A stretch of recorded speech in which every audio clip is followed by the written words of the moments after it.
अस्सलाम वालेकुम फ्रेंड्स, मैं मोहम्मद अशरफ और आप देख रहे हैं MS TV यूट्यूब। चंद दिन पहले साहिवाल में एक अफसोसनाक वाक़या पेश आया जिसमें एक मासूम बच्चे की जान ले ली गई, जिसके पीछे दुनिया की हैरस और दुनिया की लालच और जायदाद की लालच थी।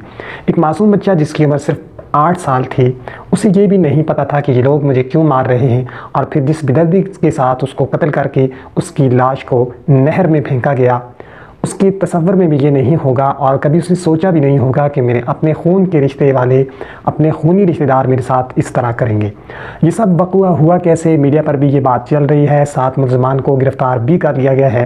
लेकिन बहुत सारी जो चीज़ें ऐसी होती हैं वो सिर्फ़ इस हद तक नहीं होती कि बात मीडिया पर आ गई और मुजरिमान के ख़िलाफ़ कार्रवाई हो गई और बात यहाँ पर ख़त्म हो जाएगी। जहाँ तक बात है इंसाफ की, तो बहुत सारी चीज़ें ऐसी होती हैं कि इंसाफ अगर मिल भी जाए, मुजरिमान को सज़ा मिल भी जाए, तो कुछ ऐसी चीज़ें भी हैं जिन पर हमें सोचना होगा। असल वजह क्या है, उस बच्चे को कत्ल क्यों किया गया है, ये पूरी आज मेरा वीडियो बनाने का भी एक मकसद है। हमारे माशरे में बहुत सारी ऐसी चीज़ें हैं जो कि कुछ इंसाफ जिनमें नहीं किया जाता। बहुत सारे जो वालिदैन हैं वो अपने बच्चों के दरमियान इंसाफ नहीं करते। कुछ से मोहब्बत प्यार उन्हें ज़्यादा होता है, या कि किसी का वो ख्याल ज़्यादा रखते हैं, या कि कुछ ना कुछ इम्तियाज़ी सलूक किया जाता है जिसकी वजह से दूसरे बच्चे जो हैं वो लालच में आ जाते हैं। ये इंसान की फितरत है। क्योंकि जिस तरह से हज़रत याकूब अलैहिस्सलाम के 12 बेटे थे और वो हज़रत यूसुफ अलैहिस्सलाम से बहुत ज़्यादा प्यार करते थे, तो उनके जो दीगर 11 भाई थे उनको ये चीज़ किसी भी सूरत बर्दाश्त ना हुई और वो बहाना करके वहाँ से लेकर गए शिकार के बहाने, और फिर जाकर उन्होंने कुएं में फेंक दिया और फिर वहाँ से निकाला और फिर फ़रोख्त कर दिया। फिर जो भी हुआ अज़ीज़ मिस्र तक पहुँचे। बात करने का मकसद ये है कि अम्बिया की औलाद में भी ये सब हुआ, जो लालच है या कि इस तरह की इंसान के अंदर आ जाती है।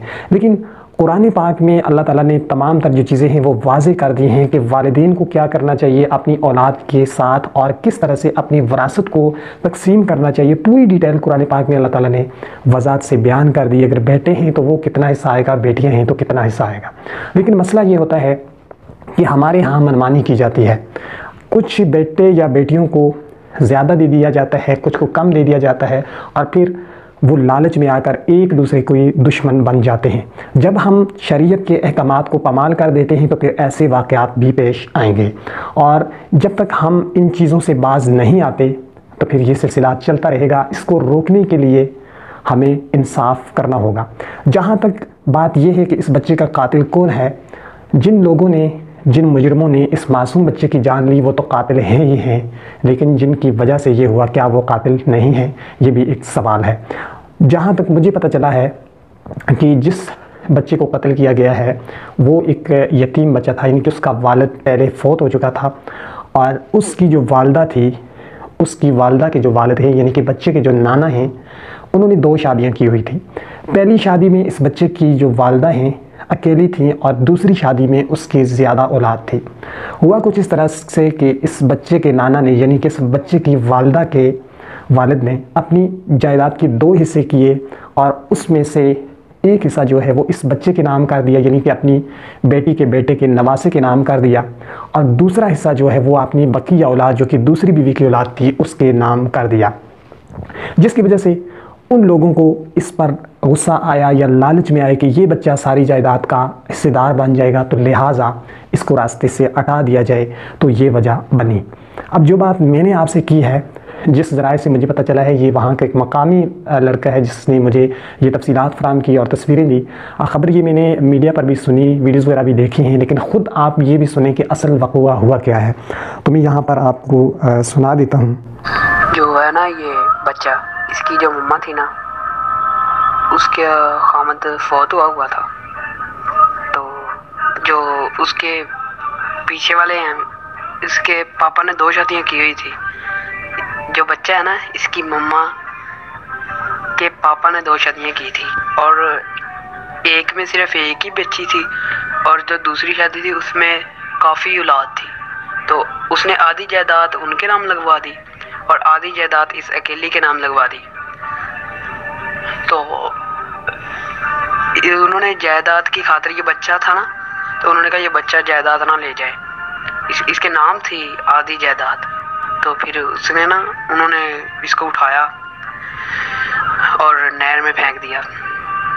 5-6-7 बंदे थे और एक औरत थी, उन्होंने नहर में फेंक दिया।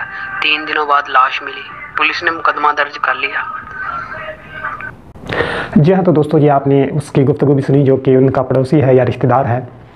तो इस मामले को आप अच्छी तरह से समझ चुके होंगे। जब वालिदैन की तरफ से इस तरह का इम्तियाजी सलूक किया जाएगा तो बहुत बड़ा जुर्म है। इस तरह किसी की जान नहीं लेनी चाहिए दुनिया के पीछे, दुनियादारी के पीछे, जायदाद के पीछे। लेकिन बावजूद उसके भी ये चीज़ समझने के लिए है कि वालिदैन को भी अदल व इंसाफ का पैमाना बरकरार रखना चाहिए। अगर उसकी पहली बीवी में से एक बेटी है और दूसरी बीवी में से ज़्यादा औलाद है तो उसको वो कुछ करना चाहिए जो कि कुरान कहता है, जो शरीयत कहती है।